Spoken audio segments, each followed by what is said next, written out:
So this little bit is um,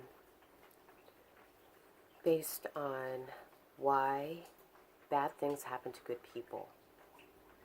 I remember I was faced with this question several years ago, and I really didn't have an answer for it, but now I do. I feel like bad things happen to good people because they allow it.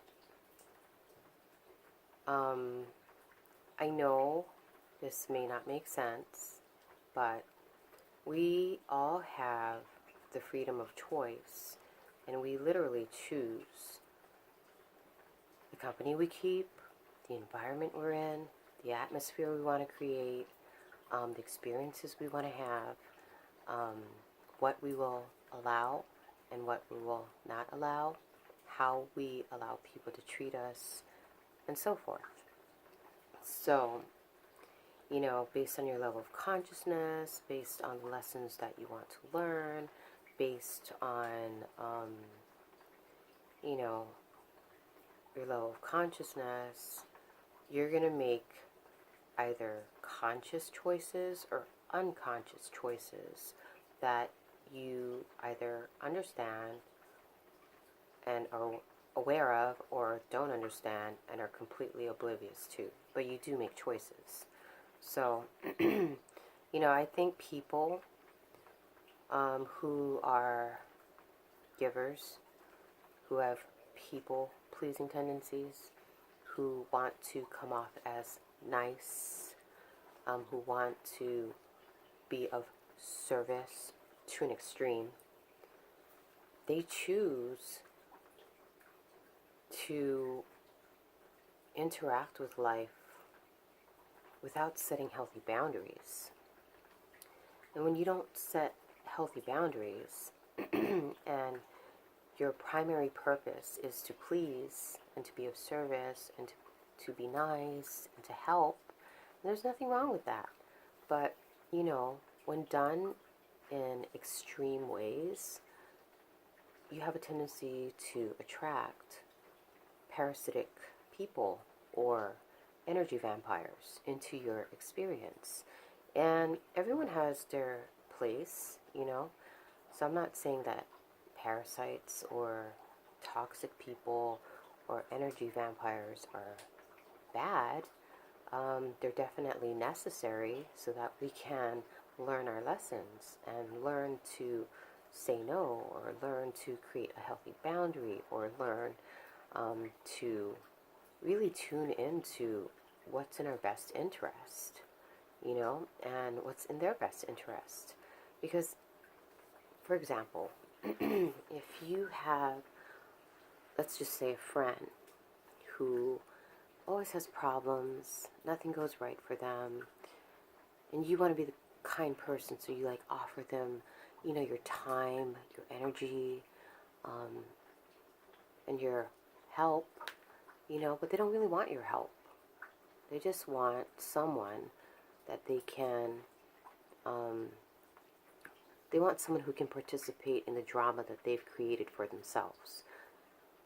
And they're so fixated on their drama, they're not necessarily looking to change it.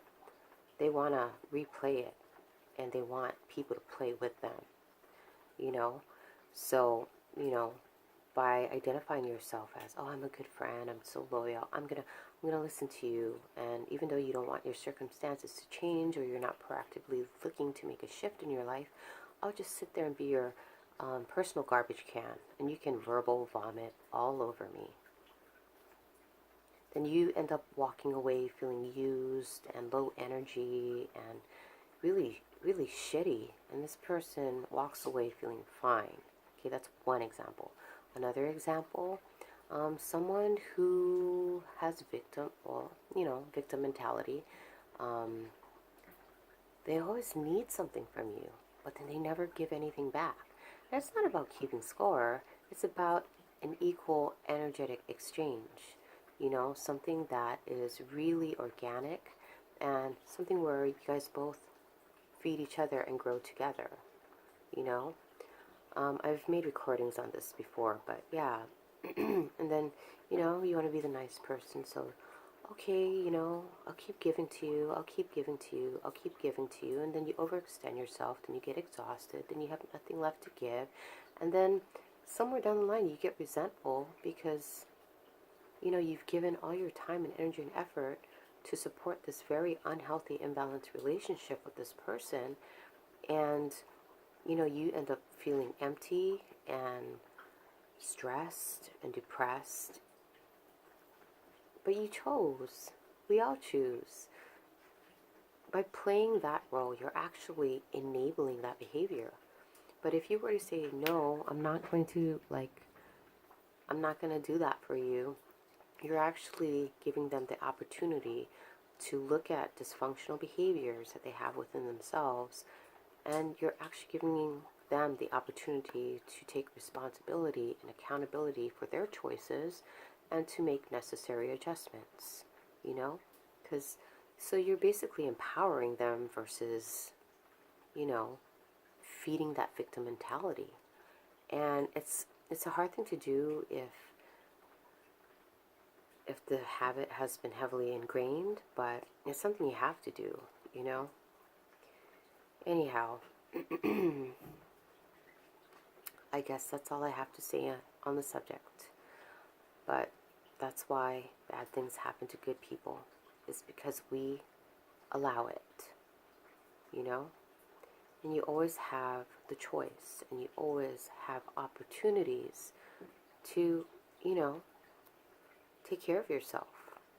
We think by taking care of others, we're doing this a huge service to the world, but then you're neglecting yourself. You're draining yourself, which is a form of self-abuse, So we need to learn self-care and self-acceptance, Like, there's so many things tied into it. And I could ramble on, but I'm good. So blessings to one and all, the big and small, the seen and unseen, everything, everyone, everywhere. Amen.